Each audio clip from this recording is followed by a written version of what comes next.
What's up, YouTube? It's the Action Figure Grader coming back to you with another video. There's a number of different news articles that popped up over the last week or so that I wanted to talk about. I also wanted to talk about the Book of Boba Fett. I'm going to save that until the end, just in the event that any of you are watching and you haven't had a chance to see episodes 1 and 2 yet. But there's some big developments that popped up, and I'll give you a warning for spoiler alert, in case you haven't had a chance to look at it yet. But there's some. I thought the first episode was not that good, and then the second episode was wow, it was awesome. It was really cool. So we'll talk about that at the end. But I wanted to go through a number of really interesting articles that popped up over the last, week or so. This one just came out yesterday, January 4th. And a lot of this stuff is pop culture, a lot of it's Disney Plus, and a lot of it is tying to the comic books, the Star Wars comic books that are coming out over the next 3 months or more over the course of the year. So the first is Star Wars Bounty Hunters number 19, which is coming out, and it looks like they're going to be bringing back the TIE Defenders. That's right, and for those of you who are super nerdy like me, you know exactly what I'm talking about. For those of you that actually have a life and don't know what I'm talking about, a really quick summary. A really quick summary is that in one of the trilogies that Timothy Zahn recently wrote for Grand Admiral Thrawn, there is a program that the Imperials were developing called the TIE Defenders, and they were like a souped-up TIE fighter, and it was basically a clash internally within the Empire between Director Krennic, who was overseeing the Death Star construction, versus Grand Admiral Thrawn, who thought it was a waste of resources. Anyway, the TIE Defender project was a really cool kind of read, and the whole backstory behind it was kind of dove into by Timothy Zahn. And I think it would be really cool if we ended up seeing, maybe the TIE Defenders in Ahsoka or some other kind of live action content. And I think that's what they're setting it up for with Star Wars Bounty Hunters issue number 19. So it looks like Darth Vader has kept some of those TIE Defenders for himself, even though the program was defeated, I guess, by the rebels. This is what the TIE Defenders look like. They have kind of like multiple wings like this, and they have a hyperdrive and defenses, unlike the TIE fighters, the normal TIE fighters like this, which are known to be kind of fragile. So it looks like they're bringing them back in, just like they brought Grand Admiral Thrawn back in, and a lot of the other Dark Horse kind of content, or the 1990s and even more recent content. It would be really cool if we saw a TIE Defender in the live action content, and it would be very cool if Hasbro would release one to kind of coincide with whenever Ahsoka comes out. And I think there's a good possibility we see that. So that's just a heads up more than anything. Really quick, wanted to share that. One other interesting thing that just came out, this just came out today, January 5th. And it looks like there's rumors that they're bringing back Starkiller for Star Wars Jedi Fallen Order 2, the video game. So obviously we had Jedi Fallen Order, the video game that came out last year, I guess. And there's rumors that they're going to be bringing back Starkiller for the sequel as an Inquisitor. So how cool would that be? And it would coincide nicely with the gaming greats that we're seeing coming out. Obviously, we had the gaming greats lineup from earlier in 2021 with the Biker Scout and all those other things from Jedi Fallen Order. And we had the Battlefront 2 recent pre-orders that just came out for the ARC Troopers. And this would coincide nicely for a way for Hasbro to reissue Starkiller. So if that ends up happening, we will see. But that's a rumor that is going around right now, is that Starkiller is a possibility. And Dave Filoni apparently did consider Starkiller as an Inquisitor, but decided against it. But now Jedi Fallen Order occupies a similar space in the Star Wars timeline between A New Hope and Revenge of the Sith, and it would be a really good fit. So that the only reason I bring that up is because we've talked about on the channel with regard to the Vintage Collection updates that Starkiller is a high demand figure. It was one of the Vote from the Vault figures that did not win, obviously. Obviously, Ahsoka was the winner on that. But it seems to me like Starkiller is a perfect fit to bring back because it's a high demand figure. It's an expensive figure on the secondary market. And they've already kind of done a number of gaming greats. So this would coincide really nicely if that ends up happening. It may not happen next year, but I could see that in 2023 or even in 2024. In terms of Starkiller content on the comic book side, there is a Star Wars Force Unleashed comic book adaptation for the video game. It is extremely difficult to find. 9.8s, I think there's less than 5 on the CGC 9.8 census. This says that the high price is $35. There is also a trade paperback for the Star Wars The Force Unleashed. So those are a couple of options there. But keep that in mind, is that, you know, you're not going to find much in the way of content for Starkiller on the comic book side, because it's like a ghost. You can't find that book in high grade. Now, if you don't care about grade, then yeah, you can probably find it out there, but it's going to be pretty expensive, even ungraded. Really quickly, again, we've already talked about these 2 books, but if you're looking for a Grand Inquisitor books, the first one, his cameo appearance is in Kanan the Last Padawan number 12, which is right here. That'll set you back about $150 in a CGC 9.8, maybe less. And then Star Wars Darth Vader number 6 is the first full appearance and cover appearance. So both of those books, if you're looking for the Grand Inquisitor comics. If you're just looking for Inquisitor stuff in general, we've already talked about 2 of them: Star Wars Jedi Fallen Order Dark Temple number 1 and Star Wars Jedi Fallen Order Dark Temple number 5. The 1-in-10 ratio variant. It's got the second sister of the Inquisitorius on the cover. And then the other one I wanted to point out that I don't think we've talked about recently is Star Wars Darth Vader number 19. That's the first cameo appearance of the second sister, Trilla Suduri. She was the main villain in Jedi Fallen Order, the video game. So those are your 3 big books for Inquisitor related, other than the Grand Inquisitor, those 2 books. If you're just looking for Inquisitorius type books, those are probably your 3 best bets for comic book side. But hopefully that this means we see a reissue of Starkiller on a Jedi Fallen Order 2 card back in a couple years time, or however long it takes them to develop that game. One other interesting point that I wanted to bring up that made me think of some vintage Star Wars comics is this one. There is a new Dr. Aphra comic coming out, Dr. Aphra number 17, and I'm so tempted to pre-order the 9.8s for it, but I'm holding myself back. But because the covers are sick. They're really, really nice covers. So here's one of the covers with Dr. Aphra holding kind of like an ancient Sith relic artifact type thing. And apparently it's going to be the first appearance of a new villain, kind of her foil, named Ko-Phone Ferris. Ko-Phone Ferris. And that's what she looks like. She's kind of a crazy looking person. But she's basically an evil architect. If you remember Raiders of the Lost Ark with Indiana Jones, remember Belloc? The main villain in Raiders of the Lost Ark, that's what this character is. She's kind of like a dark side architect, basically the opposite of Dr. Aphra. Although Dr. Aphra kind of wavers in the gray area between good morals and bad morals, this one is clearly, she's gone crazy a little bit, and she's kind of obsessed with Sith relics. And in this comic, she pulls out like a whip that is called bear with me here, let me find that again. The Whip of Sorrows. Here it is.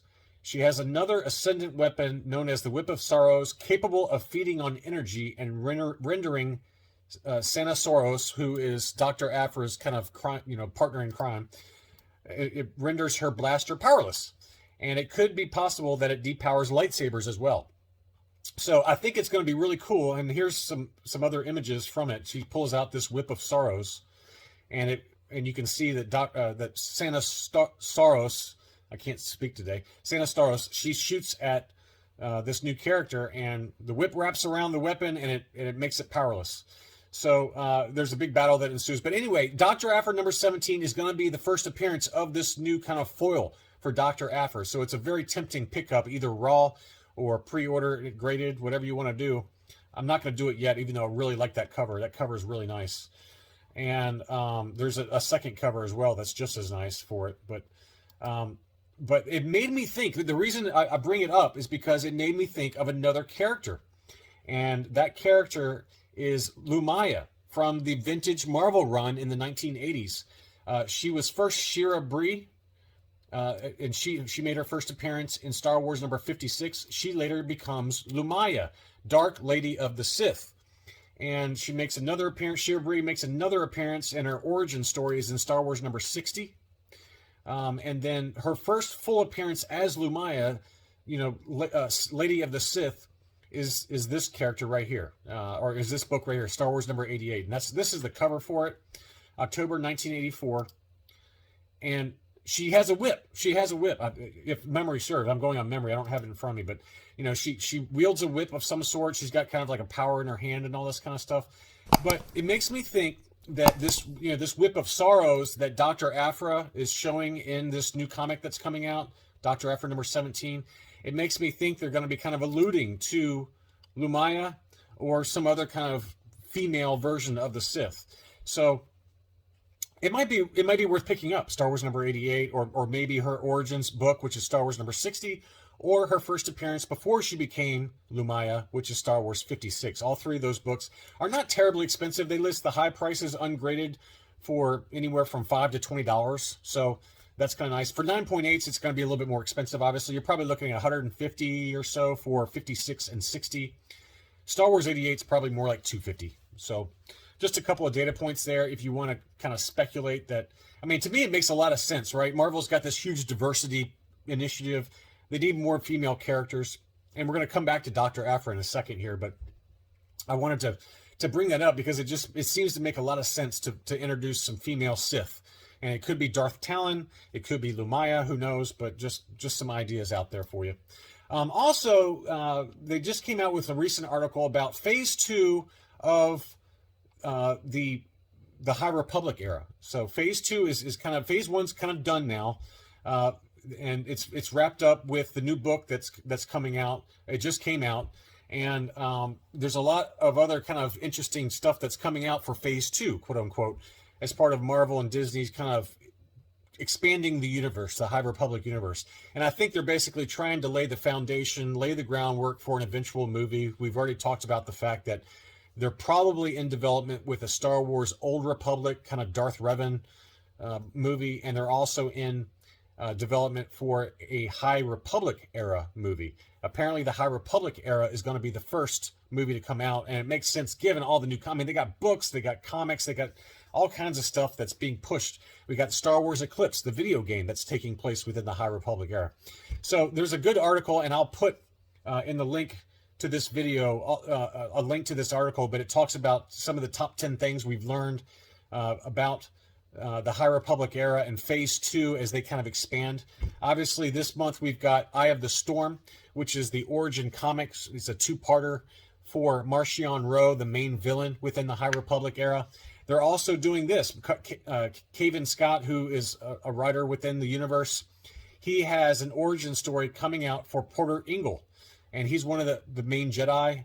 And there's going to be another kind of comic series. His nickname is the Blade of Bardotta, but Porter Engle's got a pretty big role. He hasn't been fleshed out terribly, a large amount, but he's kind of considered one of the tougher guys within the High Republic era, one of the tougher Jedi. And there's some concept art there for it. It's kind of cartoony looking, if you ask me. Obviously, we know that Dark Horse Comics is also re-entering the fray when it comes to comic books within the Star Wars universe, which is very welcome news. We already got Marvel, obviously. We got IDW doing Star Wars High Republic Adventures and Star Wars Adventures. And now Dark Horse Comics is coming back, and they're starting with a graphic novel for the Star Wars High Republic Adventures universe. I'm sure they'll be bringing out some more stuff, but the graphic novel will be their first foray back into Star Wars comics, and that graphic novel will come out this fall in 2022. And there's a couple of young adult books and any age books, things like that. But Star Wars, The Fallen High Republic, The Fallen Star is the new book that just came out. It's kind of the third book in the trilogy. I've read the first two. I just started The Fallen Star. I'll let you know how it is if you want to know. But apparently some pretty main characters do die in this book. So we'll find out what happens. So that's that. All right, Book of Boba Fett. Now's the time. If you haven't watched episodes 1 and 2, now's probably the time to give you a spoiler warning, so you can take it or leave it from here. But I thought I'd save it to the end so you guys could check out the other news. But now it's time to talk about the Book of Boba Fett. I've been on record already saying that I did not like the first episode of the Book of Boba Fett. I thought it was really slow, poorly acted, and the set pieces were not great. And I just thought it was not a very. It was kind of. It felt like a slog. It felt like a really big slog and very rehearsed, and it didn't work for me. The difference is episode 2 was awesome. Yeah, I thought it was fantastic. They dove more into. I'm gonna. It's very light spoilers, but they do dive into more about Boba Fett's time with the Sand People. And as part of that, there is a very strong whisper that Darth Krayt will be coming in fully fleshed out within Disney Plus content. And it makes sense because Darth Krayt is one of these Sand People. And if you look at some of the key books for Darth Krayt, you got Star Wars #7 by Dark Horse. That's the first appearance of Aurra Sing, as well as the first appearance of the father of Darth Krayt. Star Wars #10, which is Dark Horse Outlander, is the title of that. That's the first appearance of a Shared Het, who later becomes Darth Krayt. This book has gotten pretty expensive. In a 9.8, you're probably $300, thereabouts. And then Star Wars Legacy #1 is the first full appearance of Darth Krayt. That's always been a fairly expensive book, $200 to $300 in a 9.8 grade. It's got Darth Talon on the cover, Darth Krayt, and Darth Nihilus, I believe is who the other person is on the cover. So, Neil. I don't know how to pronounce it, but that's always been a pretty expensive book. But I think that there's a lot of people speculating that that with all of the information and that we're getting, a lot of the backstory that we're diving into with this tribe on Tatooine of the Tusken Raiders, that they're setting the stage. And the rumors online are that Darth Krayt, we're going to show the early stages, and they're going to show how he transforms into Darth Krayt over different Disney Plus shows. So not just Boba Fett. It's probably going to dive into Obi-Wan Kenobi, since a lot of his story is going to take place, I'm sure, on Tatooine. Possibly The Mandalorian, possibly Ahsoka. But it makes sense. It would have a character that ties across all of these different shows, and then eventually set up a whole Darth Krayt show, or some of the different Sith lords and things like that. So that's been a rumor for a while now, that they're going to have a Sith related TV show, either Darth Krayt or Darth Revan, or some of these very powerful kind of stories from the Dark Horse era. We could probably see that. So keep that in mind. The other big news was one that I predicted. I said that you should really pick up Star Wars Darth Vader #1. That is from the 2015 series. That is the first appearance of Black Krrsantan, the Wookiee bounty hunter, and sure enough, he shows up in the second episode of Book of Boba Fett. I just for giggles, I went online to eBay just to see that morning, the morning of the episode dropping on Disney Plus, and this book was selling like hotcakes. It was, everything from 9/8 to just raw copies. It was just flying off the shelves. So this book was like $80, $90 or so a few weeks ago, 3 weeks ago, and now it's closer to $200. So it's more than doubled since Black Krrsantan did make an appearance. It was a very brief appearance, but they're setting it up for him and Boba Fett to have a nice little hoedown at some point in the future on the show. So if you don't have that, I don't have that book myself, but there's a number of different printings. There's like director's cuts that came out later. I mean, there's like 10 different cover variants. I'll show you those right now. But I mean, you got the 1 in 25, you got an international version, you got the epic cover that I've shown you already that has Vader with the stormtroopers around him. That's the sketch cover. Here's the one I was talking about. That's the 1 in 50. That was going for $200. You can probably count on $300 now. There's also another cover that has, I don't know if this is a Mandalorian or who, or if that's Boba Fett, but that's another character there, or another cover with it looks like a Mandalorian. I don't know. I have to go back and read it, but there's a Comic Pro exclusive. There's a fourth print. There's all kinds of different covers. There's some Italian Panini covers. So you got plenty of different books to choose from if you want to pick up. I don't know how much of a role Black Krrsantan's going to play, but the more important thing is that he plays a pretty big role within the Dr. Aphra comics, and it really makes me wonder whether Dr. Aphra is next, whether we're going to see her next in some of these shows or in some of the episodes that come out on the Book of Boba Fett. It just seems like they're slow playing it, but if you got Black Krrsantan, it makes a lot of sense to bring Dr. Aphra at some point into the live action, because a lot of her comics, a lot of her comic series, the standalone solo series, he's in those comics. I mean, his first appearance comic is Darth Vader #1. 2 comics later, Dr. Aphra makes her first appearance in Darth Vader #3. So it makes a lot of sense to consider, if you haven't already, get Dr. Aphra #3, or excuse me, Darth Vader #3, which is Dr. Aphra's first appearance. That to me is probably the better play while it's still cheap. It's dropped back down to about $350 or so right now, and I would absolutely buy that book over, if it came down to paying $150 or $200 for a 9.8 of of Darth Vader #1, which is Black Krrsantan's first appearance, versus spending $350 on Dr. Aphra, I would spend the $350. I would save up and save the $350 or whatever it costs you to get a 9.8 or whatever your budget allows. To me, that's a better investment than getting Black Krrsantan's first appearance, because who knows how much he really has a big role, or whether it's kind of a one season type of role. So anyway, just throwing food for thought for you guys out there who are looking to pick up some comics ahead of future episodes of the Book of Boba Fett. That's all I really had for this episode. I hope you found it enjoyable, and I will be back soon.